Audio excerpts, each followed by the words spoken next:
بسم اللہ الرحمن الرحیم۔ حضرت لقمان نے اپنے بیٹے کو نصیحت کی کہ اے بیٹے، کسی عورت کے پیچھے چلے جانے کے بجائے کسی شیر کے پیچھے چلے جانا بہتر ہے، اس لیے کہ شیر پلٹ کر آیا تو جان چلی جائے گی، اور اگر عورت پلٹ کر آئی تو ایمان چلا جائے گا۔ حضرت علی رضی اللہ تعالیٰ عنہ کا فرمان ہے، دنیا تمہیں اس وقت تک نہیں ہرا سکتی جب تک تم خود سے ہار نہ جاؤ۔ حضرت علی رضی اللہ تعالیٰ عنہ کا فرمان ہے، جس طرح شبنم کے قطرے مرجھائے ہوئے پھول کو تازگی بخشتے ہیں، اسی طرح اچھے الفاظ مایوس دلوں کو روشنی بخشتے ہیں۔ جب زندگی میں سب کچھ الٹ پلٹ ہونے لگے تو سمجھ جائیں کہ اللہ تعالیٰ انہیں نئے سرے سے ترتیب دے رہا ہے۔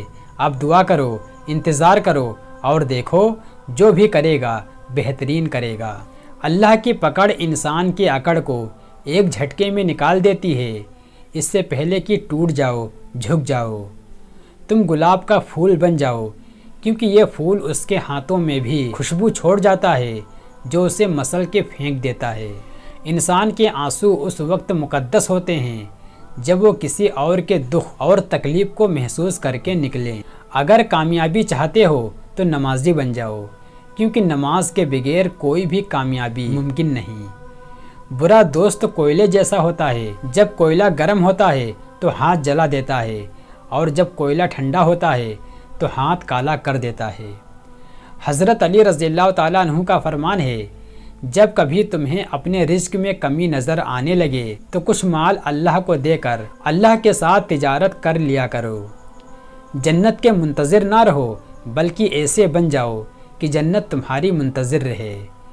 میری لاکھ برائیوں کو جانتے ہوئے بھی مجھ سے بے حد محبت کرنے والا صرف میرا اللہ ہے۔ مٹی سے مٹی پر اور پھر مٹی میں، تو پھر غرور کس بات کا؟ دنیا کے لباسوں میں سب سے خوبصورت لباس حیا کا ہے۔ دوزخ خواہشات نفسانی سے ڈھک دی گئی ہے، جنت مشکلات اور دشواریوں سے ڈھکی ہوئی ہے۔ لوگوں کے سامنے مسکراتے رہا کرو، اللہ کے سامنے گڑ گڑاتے رہا کرو، کیونکہ دنیا مسکرانے والے کو پسند کرتی ہے اور اللہ تعالیٰ گڑ گڑانے والے کو پسند کرتا ہے۔ جب اللہ نے چاہا تبھی تم چاہو گے، جب اللہ نے چاہا تبھی تم پاؤ گے، جب تک اللہ چاہے گا نہیں تو تم چاہ کر بھی نہیں چاہ سکتے۔ مسجد میں داخلے مفت ہیں مگر مسجدیں خالی پڑی ہیں، کلب میں داخلہ فیس ہے مگر کلب بھرے پڑے ہیں۔ تعجب کی بات ہے کہ لوگ مفت میں جنت جانے کے بجائے پیسے دے کر جہنم میں جانے کو ترجیح دیتے ہیں۔ منافق اور بدتمیز کا فرق کیا جائے تو بدتمیز اتنا خطرناک نہیں جتنا کہ منافق۔ کسی نامحرم کی محبت میں گمراہ ہو کر اللہ سے شکوہ مت کریں۔ جس رشتے کی اسلام میں گنجائش ہی نہیں، اس میں برکت کیسے ہو سکتی ہے؟ جس طرح نیمبو کی ایک بوند ہزاروں لیٹر دودھ کو برباد کر دیتی ہے، اس طرح انسان کی انا بھی اچھے سے اچھے رشتے کو برباد کر دیتی ہے۔ جنہیں سب پتہ ہوتا ہے وہ اکثر خاموش ہو جاتے ہیں، کیونکہ وہ جانتے ہیں کہ سچ بہت کم لوگوں کو برداشت ہوتا ہے۔ جس شخص کی زبان اس پر حکمران ہو تو وہیں اس کی موت اور ہلاکت کا فیصلہ کرتی ہے۔ جس شخص کی امیدیں چھوٹی ہوتی ہیں اس کے عمل بھی درست ہوتے ہیں۔ جو شخص چھوٹی مصیبت کو بڑا سمجھتا ہے، اللہ تعالیٰ اسے بڑی مصیبتوں میں مبتلا کر دیتا ہے۔ جو شخص اپنا بھید نہیں چھپا سکتا وہ دوسروں کا کیا چھپائے گا؟ جس نے موقع ملنے کے باوجود ماں باپ کی خدمت نہیں کی وہ آخرت کی نعمتوں سے محروم رہے گا۔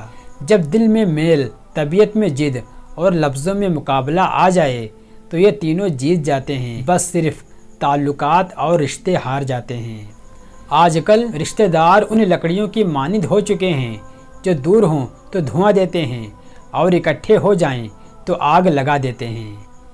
دوستوں کا ہدیہ چاہے حقیر ہو قبول کر لینا چاہیے، ماں باپ کا حکم چاہے ناگوار ہو قبول کر لینا چاہیے، نصیحت کی بات چاہے کڑوی ہو قبول کر لینی چاہیے، غریب کی دعوت چاہے اس میں تکلیف ہو قبول کر لینی چاہیے، نیک بیوی کی محبت چاہے وہ بدصورت ہو قبول کر لینی چاہیے۔